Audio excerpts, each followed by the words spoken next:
টাঙ্গাইলের ঘাটাইলে উদ্বেগজনক হারে বেড়েছে চুরির ঘটনা। একই সঙ্গে বেড়েছে মাদক সেবীর সংখ্যাও। ঘরবাড়ি, দোকানপাট কোনো কিছুই রক্ষা পাচ্ছে না তাদের হাত থেকে।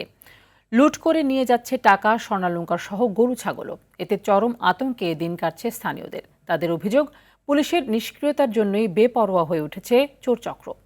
টাঙ্গাইল থেকে কামাল হোসেনের পাঠানো তথ্য ও চিত্রে আরও জানাচ্ছেন সুলাইমান কবির।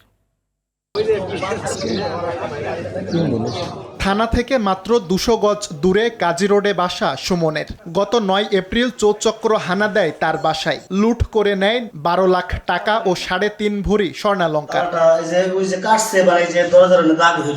পুলিশের নাকের ডগায় এমন ঘটনায় আইন শৃঙ্খলা পরিস্থিতি ও পুলিশের কার্যক্রম নিয়ে ক্ষোভ জানান সুমন। আমরা যদি থানার সামনে থেকে যদি আমাদের এরকম অবস্থা হয়, তাহলে আরো দুর্দান্ত যারা আছে তাদের কি অবস্থা হবে। গেল 1 মাসে টাঙ্গাইলের ঘাটাইলে এমন চুরির ঘটনা ঘটেছে আরও শতাধিক। গভীর রাত কিংবা দিনের বেলাতেও সক্রিয় চোরচক্র হাতিয়ে নিচ্ছে নগদ টাকা, স্বর্ণালংকার সহ মূল্যবান জিনিসপত্র।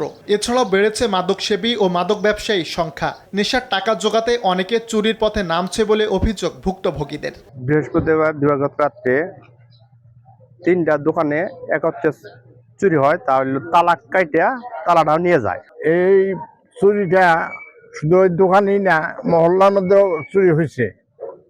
এটা আসলে করছে নেশাখোর যারা, তারাই করছে। আমার 32,000 টাকা হ্যান্ডকেট গেছে, আর হইলো সিগারেট নিচে 22,000 টাকা। এখন আমরা এটার সুস্থ তদন্ত চাই এবং এটার বিচার চাই। আমরা সংঘবদ্ধ চোরচক্রকে গ্রেফতারে অভিযান চলছে বলে জানিয়েছে পুলিশ। একটা জায়গায় চুরি হয়েছে, তাছাড়া চোর ধরার বিষয়ে আমরা বিভিন্ন রকম পদক্ষেপ গ্রহণ করছি। ইতিমধ্যেই আমরা আমাদের সিনিয়র অফিসারও নির্দেশনা দিয়েছে, সে অনুযায়ী আমরা কাজ করছি। লাগামহীন চুরি ঠেকাতে না পারলে আইন শৃঙ্খলা বাহিনী সক্ষমতা নিয়ে প্রশ্ন ওঠার পাশাপাশি সরকারের ভাবমূর্তি ভীষণভাবে ক্ষুণ্ণ হবে বলে জানান স্থানীয়রা। সুলাইমান কবির, RTV।